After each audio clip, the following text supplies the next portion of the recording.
Problem ज़िंदगी में नहीं, प्रॉब्लम होती है दिमाग में। और जब तक हम दिमाग को कंट्रोल नहीं करेंगे तो ज़िंदगी हमें कंट्रोल करती रहेगी। दोस्तों, दुनिया में सबसे पावरफुल चीज़ क्या है? कोई न्यूक्लियर वेपन या कोई सुपर कंप्यूटर नहीं, सबसे पावरफुल चीज़ है दिमाग। क्योंकि दिमाग के पास हर समस्या का समाधान होता है, लेकिन तभी जब उस दिमाग को इस तरह से ट्रेन किया जाए कि वो किसी भी समस्या से घबराए नहीं बल्कि उसका सामना करे। अब एक दुविधा देखो, लोगों का फ़ोन हैंग होता है तो उसे वो रीस्टार्ट कर लेते हैं, लेकिन दिमाग के साथ ऐसा कोई नहीं करता। दिमाग को रीस्टार्ट करने का मतलब है दिमाग को डिटॉक्स करना, और डिटॉक्स करने का सबसे अच्छा तरीका है मेडिटेशन, ब्रीदिंग एक्सरसाइज और फिजिकल ट्रेनिंग।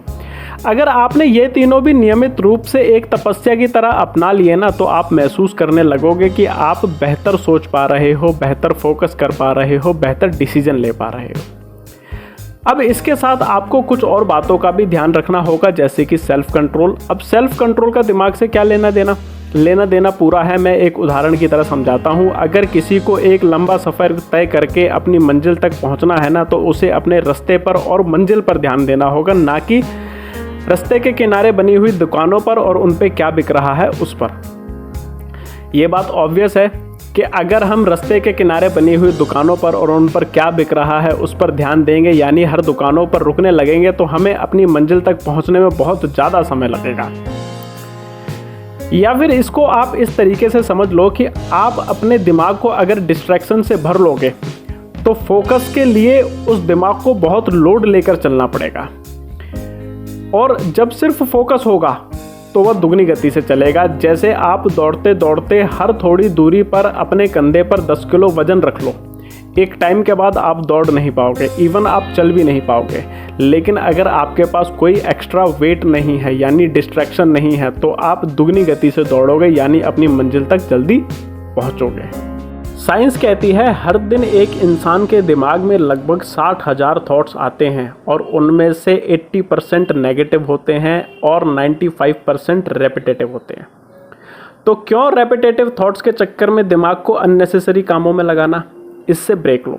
ब्रेक का मतलब meditation, focus on specific goal, self control.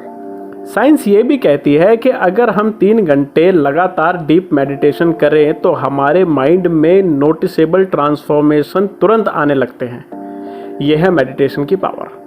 जैसे अगर किसी ने 3 घंटे फुल बॉडी वर्कआउट किया तो उसकी पूरी बॉडी पंप हो जाएगी, वैसे ही माइंड अल्फा स्टेट में पहुंच जाता है, जहां पर वह पूरी तरह से काम, रिलैक्स्ड और अलर्ट रहता है। अचानक गुस्सा आना, बार बार पास्ट के बारे में सोचना, ओवर थिंकिंग से नींद का डिस्टर्ब होना, सेल्फ डाउट और कॉन्फिडेंस का टूटना, निर्णय ना ले पाना, ये सब सिग्नल हैं कि आपका माइंड कंट्रोल में नहीं है। और अगर कंट्रोल में नहीं है तो आप भी कंट्रोल में नहीं हो, आप भी आउट ऑफ कंट्रोल ही रहोगे। माइंड को कंट्रोल में रखो। रोज़ सुबह अफर्मेशन बोलो, मैं अपने दिमाग का मालिक हूँ, नौकर नहीं। माइंड को हमेशा अपने गोल्स पर ध्यान देने को कहो। आपके माइंड में आपका गोल हमेशा रहना चाहिए। लिखो, हर रात 5 मिनट डायरी लिखो, क्या सोचा, क्या फील किया, और उसको एनालाइज करो। इससे दिमाग हल्का होगा, क्लैरिटी आएगी, थॉट्स और थिंकिंग बेहतर होगी। फोकस को मैनेज करो, एनर्जी को सेव करो।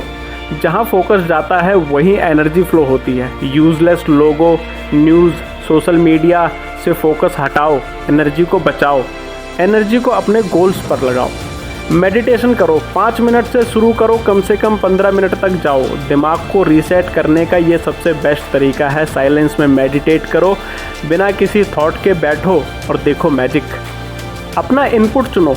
नेगेटिव लोग, टॉक्सिक कंटेंट, फेक न्यूज़, ये सब गार्बेज है जो दिमाग को ख़राब करते हैं। अच्छे पॉडकास्ट सुनो, मोटिवेशनल वीडियोस देखो, अच्छी किताबें पढ़ो। दोस्तों, माइंड एक गार्डन की तरह होता है। अगर उसमें अच्छे विचार नहीं उगाएंगे ना, तो बुरे विचार अपने आप उग जाते हैं। आपकी बॉडी जिम जाकर स्ट्रांग बन सकती है, पर अगर माइंड स्ट्रांग नहीं है ना, तो वो स्ट्रांग बॉडी भी टिक नहीं सकती। इसी तरह से अगर लक से सक्सेस मिल भी जाए तो वो टिक नहीं सकती बिना स्ट्रॉन्ग माइंडसेट के। इसीलिए अननेसेसरी इनपुट्स को बंद करो जो दिमाग को पूरी तरह कमज़ोर कर देते हैं, और माइंड को मैनेज करना शुरू करो जो आपको स्ट्रॉन्ग बनाएगा। क्योंकि दिमाग संभल गया तो ज़िंदगी संभल जाएगी। अगर ये वीडियो पसंद आई तो कमेंट करके लिखो I choose to master my mind. Like करो, शेयर करो और सब्सक्राइब करो। मिलते हैं अगले वीडियो में, तब तक याद रखना जो अपने माइंड को कंट्रोल कर गया वो अपनी सक्सेस को भी कंट्रोल कर लेगा।